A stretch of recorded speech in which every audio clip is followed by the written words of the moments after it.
आज मैंने आप लोगों को कुछ खास बताना चाहता हूँ।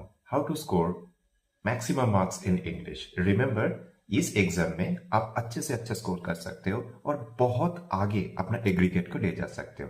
इसीलिए आपको जो बेसिक चीज को समझना है, that is entire question paper को आपको कंप्लीट करना है। 80 मार्क्स का पेपर को आपको पूरा कंप्लीट करना है और उसी के साथ आपको याद रखना है स्पेलिंग मिस्टेक, ग्रामेटिकल एरर में आपको ज्यादा नहीं जाना है।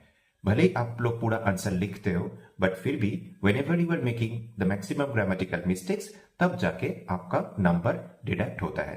तो याद रखिएगा, कल के पेपर में आपका आंसर हो जाने के बाद उस आंसर्स को 2-3 बार अच्छे से अच्छे पढ़ लीजिए। राइट? जब पढ़ेंगे याद रखिएगा, सब्जेक्ट और वर्ब के भीतर जो कनेक्शन होता है वो कनेक्शन सही रहे। इसका मतलब वर्ब जो आप बैठा रहे हैं वो सब्जेक्ट के अनुसार बैठा है। राइट? सेकंड चीज जो है, जब भी कोई स्टोरी के बारे में आप आंसर लिख रहे हैं या फिर कोई कहानी के बारे में आप आंसर लिख रहे हैं, कोशिश कीजिए उसको पास्ट टेंस में रखने के लिए। एनालिटिकल पैराग्राफ जब आप लिखेंगे सेक्शन बी में, कोशिश कीजिए उसको प्रेजेंट में रखने के लिए, या फिर अगर डेटा पास्ट में है तो पास्ट में लिखिए। राइट? जब आप लेटर लिखेंगे तब लेटर का फॉर्मेट को सही तरह से रखिए। एंड आपको पता है लेटर का फॉर्मेट कैसे है?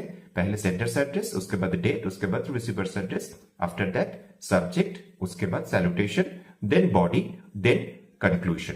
नाउ इसमें कोशिश कीजिए इंट्रोडक्टरी पार्ट में थोड़ा बहुत लिखने के बाद बॉडी में उस लेटर का जो मेन मुद्दा है उसको अच्छे से अच्छे एनालिसिस कीजिए, और लास्ट जो कंक्लूडिंग पैराग्राफ है उसमें अच्छे से अच्छे आप उसको एक कंक्लूजन दीजिए।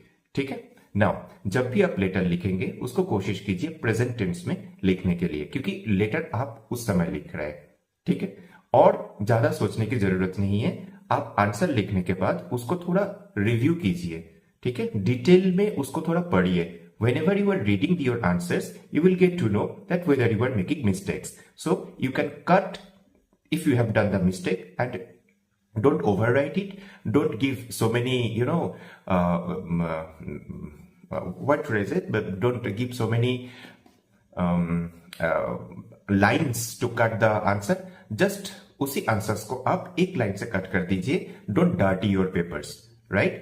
Neat and clean handwriting and neat and clean answers, proper copy will give you that moment of fight. Right?